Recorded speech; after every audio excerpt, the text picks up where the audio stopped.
Welcome back again to RevsIT. Today we're going to look at a couple of things. First of all, is my helmet, and not so much the helmet itself as the camera mount on it. As you can see, it's on the side there, and I'm really not happy with that. It looks and feels a bit ungainly. It does catch the wind a bit as well. So I've got a replacement for that, which I'm going to fit today.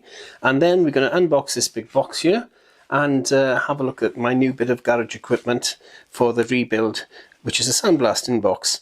And it's a bit bigger than I was expecting, actually, because this was about half the price of every other sandblaster you can actually buy at the moment, brand new. So I'm very pleased with this so far, unless there's of course a little tiny box inside this huge box. Always a possibility. First of all though, let's get on with fitting the new GoPro mount.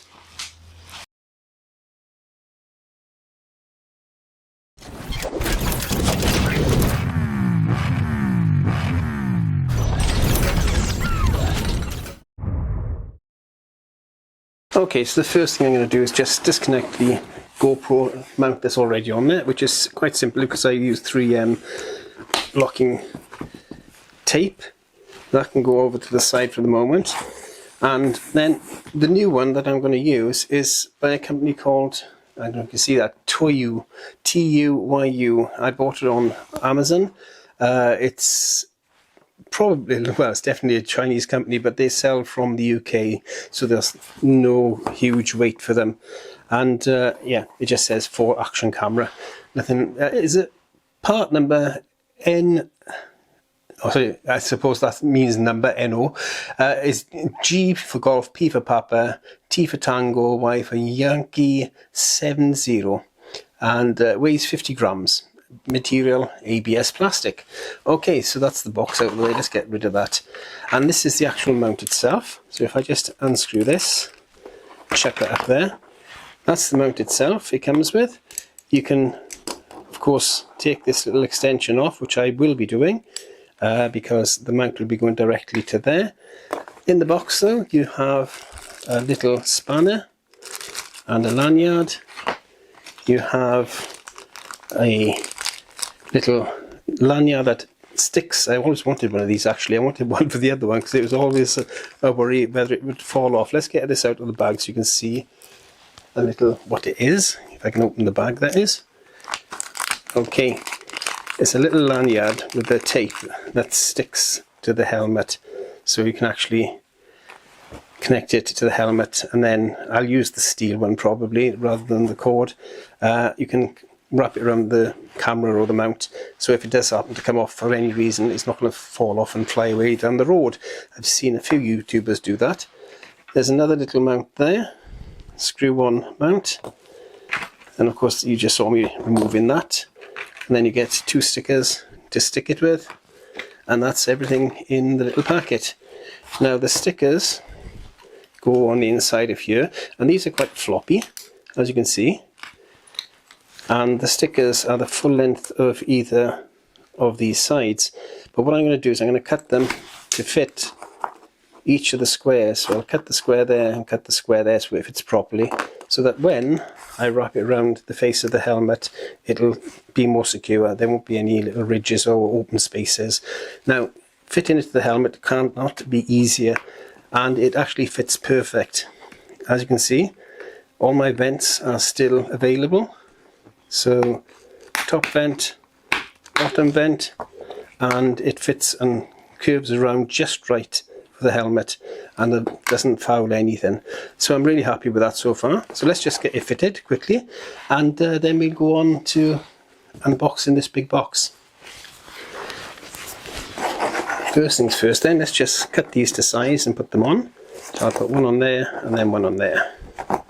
So the shorter one is more or less there.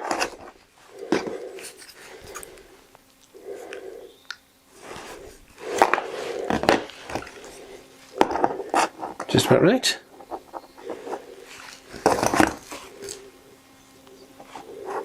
And I'm going to put the 3M, the red side, towards the helmet. There's no instructions with this, but I'm assuming by the way it felt when I was trying to peel it off, the red side is definitely the stronger glue. So that's that piece on. Where'd that other one go? That should just fit on there just perfect now. Just a touch of a trim.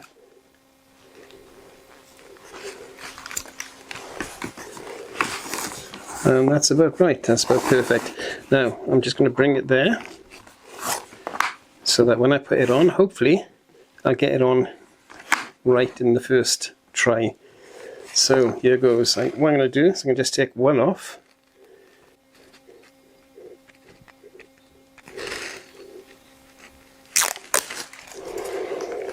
Line it up.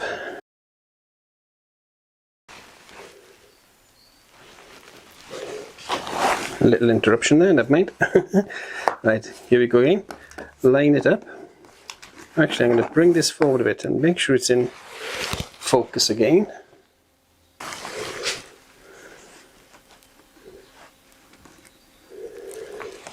That looks about right. I'm not going to press it on just yet, it's not quite right. I want to get this dead center.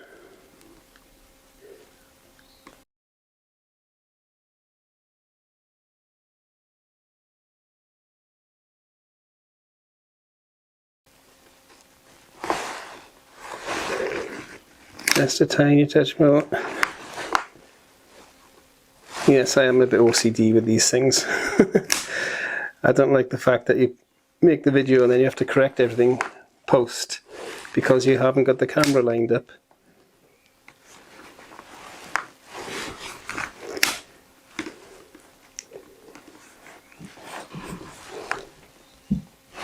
Right, that's on.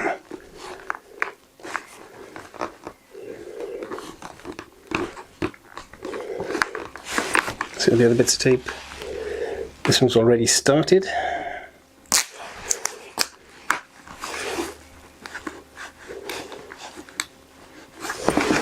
And then the other side. Nice and level. Excellent. Look at that. Perfect. It does obscure that vent a little bit, but not much. And then tilt it upwards so that it's in the eye line. Okay, so that's done. Now the next thing, of course, is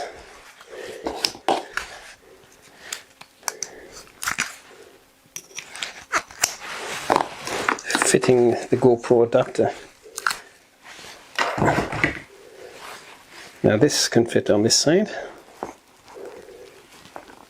perfectly. So I'll put a bit of 3M tape on there. That will stick that to there, and that'll plug in there. It's almost made for it, wasn't it? Look at that, solid as a rock. A lot more stable than the old one, and a lot less unsightly. Perfect. So, new camera mount done. Let's see what's in the box. What do you think of the unboxing?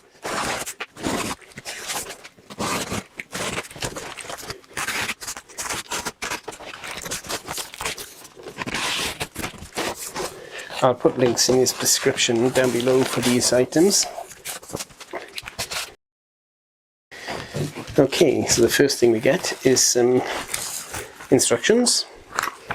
And 1, 2, 3, 4 protective shields for the viewing panel.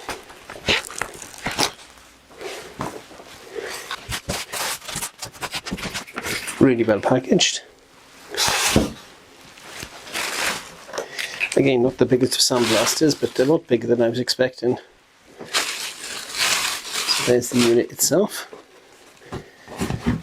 The entrance is for your hands, of course. The gloves come with it.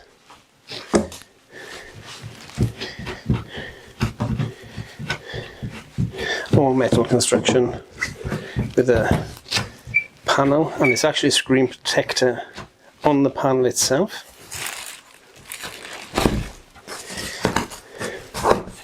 I don't know why I was unscrewing that for.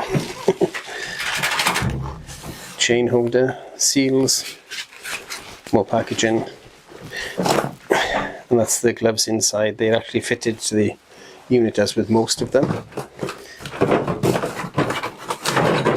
In the bottom inside you have got a tray legs out. And there's a light in there as well. What else is in this?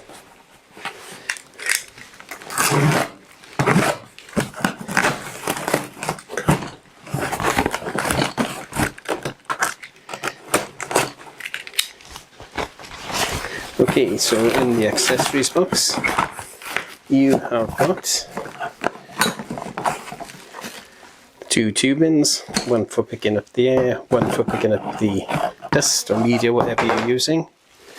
You've got the gun ready fitted with one nozzle. You have got 3 other nozzles, all different sizes, fittings,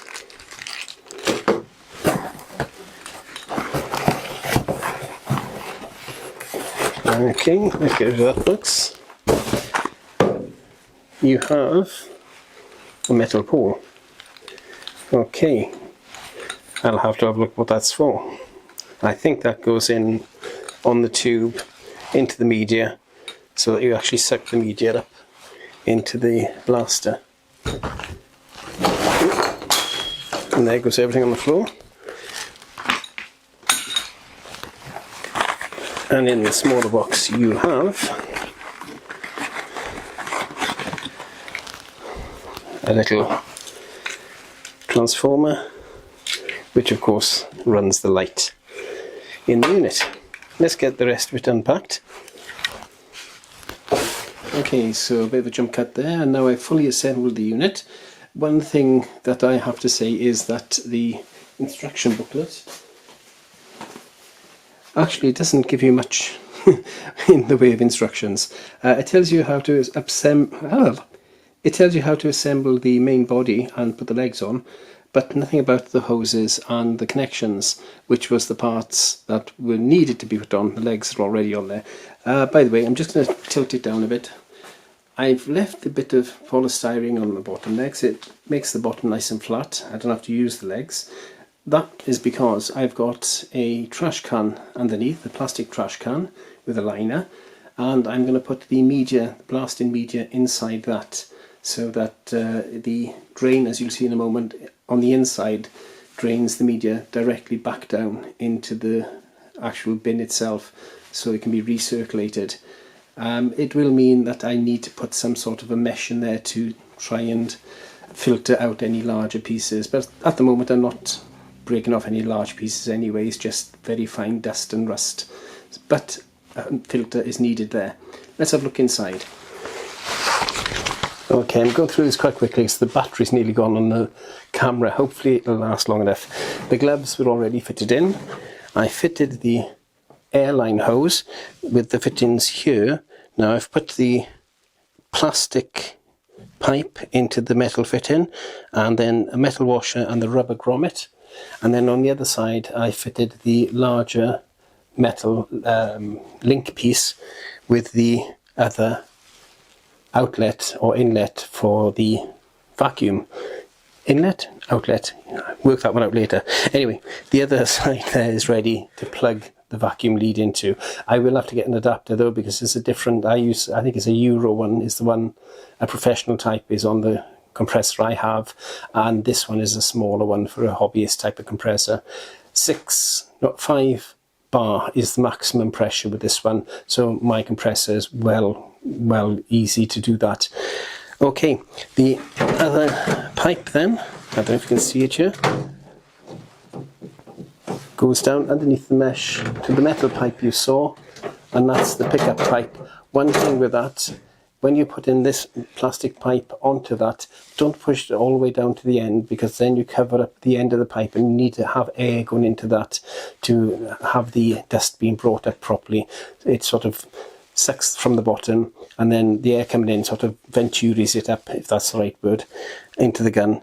So that's as simple as that. The mesh is in the bottom, the light is fitted, plugged in, and you can see it's really nice and bright. Now the cover itself is a little opaque, but that's okay. You can see just as well looking in there, and of course it's a little more opaque simply because it's got this saver shield on it, this screensaver shield, whatever they call it anyway. It protects the polycarbonate glass. That's a bit of a contradiction in terms, isn't it? Plastic, the see-through bit on the top. It protects that from getting scratched completely and you can't see in. But they are replaceable anyway. So these two little handles on the side, I think you can see them, are the locks, so you can lock everything in. But it's sort of overkill really, because it's not going to come up anyway, but it does keep it sealed anyway. There is a filter on the side there, and you can put a hose pipe in there from a hoover, so you have a constant filter as well if you want it. I'm going to see how it goes. I'll leave that filter on there for now, see if that works enough. If not, I can also put the garage vacuum cleaner on it. So yeah, I'm very pleased with this. It's a really sturdy, really well built, really solid. It's not flimsy at all. The gloves are good quality, nice and thick. The gun is good. It comes with those spare nozzles. The pickup's good. This little piece here, well, I can change this at some time in the future, I suppose, but it's adequate for now. But I would have liked a braided line, but come on, I paid half the price of any other cabinet this size. Even smaller cabinets were twice the price of this. So Mattis, thank you very much. This is not a promotion of any kind on their part. I paid for this myself. I'll show you the receipt if you need to. I bought and paid for myself, and to tell you the truth, I'm well chuffed with it. I'm really pleased with it.